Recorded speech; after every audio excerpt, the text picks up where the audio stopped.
mohon maaf akan mewawancarai Pak Warno bagaimana untuk sebagai kepala sekolah. Nanti ada beberapa pertanyaan, Pak. Ya, boleh. Yang pertama, Pak, selama ini bagaimana Bapak dapat mengidentifikasi kasus-kasus yang merupakan dilema etika atau rujukan moral? Biasa saya lakukan untuk mengidentifikasi kasus-kasus semacam itu yang pertama saya harus mengenali ada nilai-nilai yang bertentangan. Yang kedua harus menentukan siapa-siapa yang terlibat. Kemudian yang ketiga harus ada kumpulan atau mengumpulkan fakta-fakta. Kemudian yang berikutnya dilakukan pengujian benar atau salah. Kemudian yang berikutnya ada investigasi, baru nanti bisa untuk mengambil keputusan. Begitu. Kedua, Pak, selama ini bagaimana Bapak menjalankan pengambilan keputusan di sekolah, terutama untuk kasus-kasus di mana ada dua kepentingan yang sama-sama benar atau sama-sama mengandung nilai kebajikan? Itu memang suatu dilema, Bu, itu karena kebenaran dan kesetiaan dan sebagainya. Itu biasanya saya berunding, bermusyawarah, bermufakat dengan stakeholder yang ada, misalnya dengan guru senior atau dengan TU atau bahkan dengan komite dan lain-lain. Begitu. Pertanyaan yang ketiga, Pak Warno, Ya.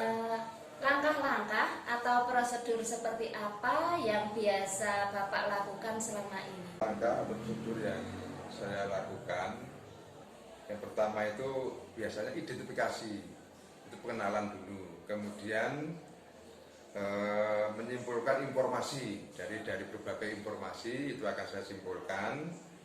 Kemudian cari solusi alternatif. Nah, dari solusi alternatif itu kita bisa mengambil tindakan. Begitu, Bu. Selanjutnya yang nomor 4, hal-hal apa saja yang selama ini Bapak anggap efektif dalam pengambilan keputusan pada kasus-kasus dilema etika? Ya biasanya ya itu tadi seperti tadi, itu dengan cara musyawarah dan mufakat sehingga kita tidak terjadi miskomunikasi, kemudian tidak ada konflik sosial dan konflik kepentingan di antara kita, seperti itu. Selanjutnya nomor 5, hal-hal apa saja yang selama ini merupakan tantangan dalam pengambilan keputusan pada kasus-kasus dilema etika? Ya, banyak, Bu, itu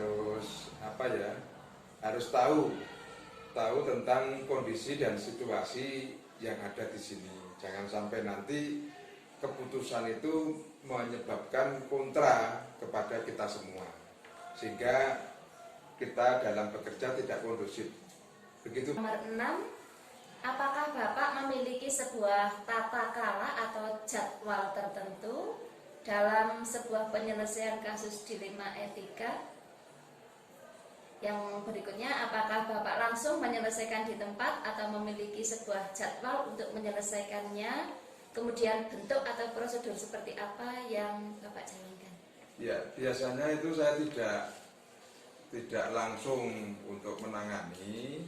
Permasalahannya ini adalah masalah yang berisiko.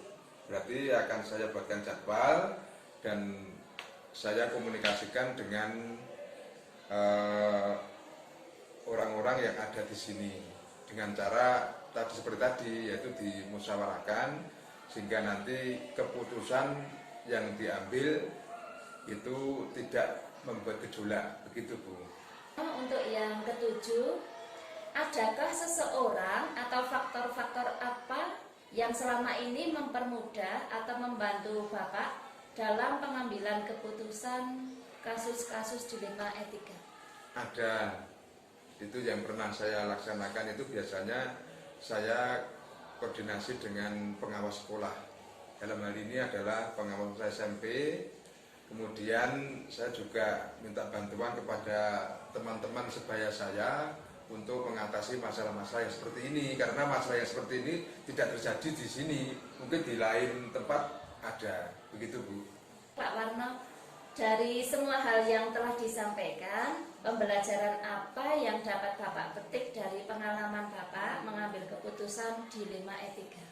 Iya, itu yang bisa saya rasakan, yang bisa saya ambil, itu yang penting mengandung unsur-unsur keadilan dan tidak terjadi konflik kepentingan.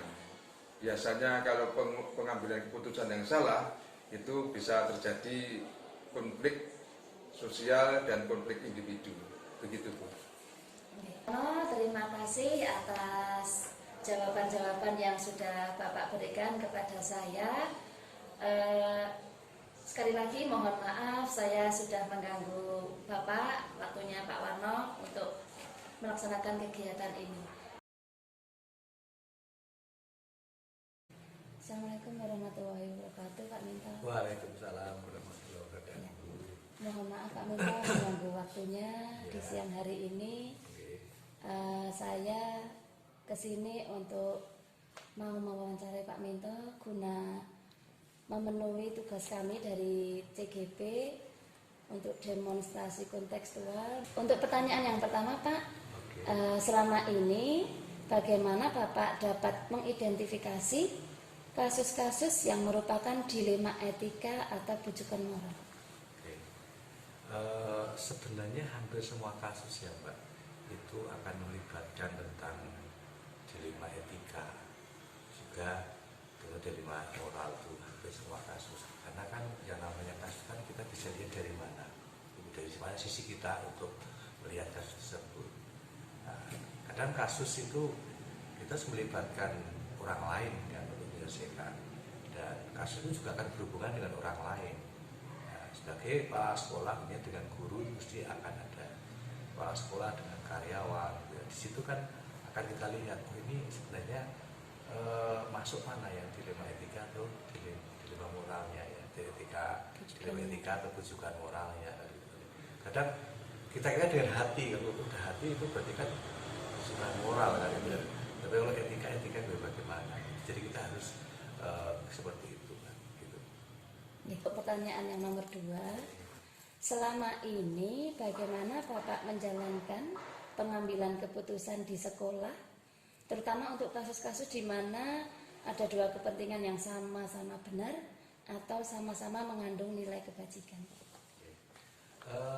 Setiap ada permasalahan seperti itu, tentunya di situ saya harus istilahnya mengukur tingkat ini kebenarannya kira-kira yang lebih benar yang mana gitu.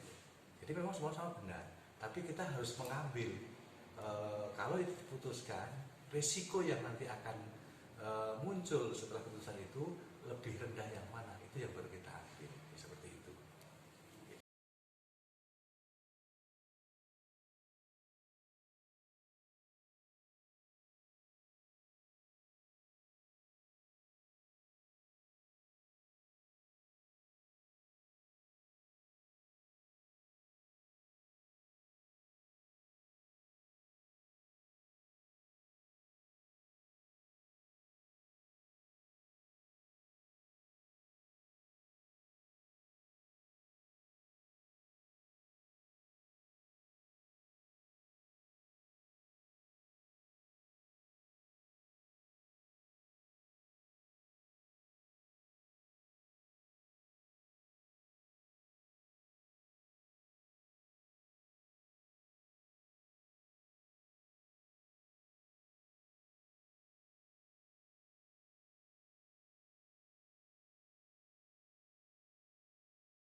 Pertanyaan yang nomor 4, hal-hal apa saja yang selama ini Bapak anggap efektif dalam pengambilan keputusan pada kasus-kasus dilema etika?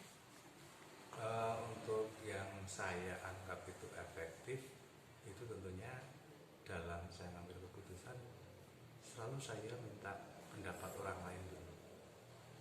Jadi sebelum saya putuskan, saya menyampaikan ke teman-teman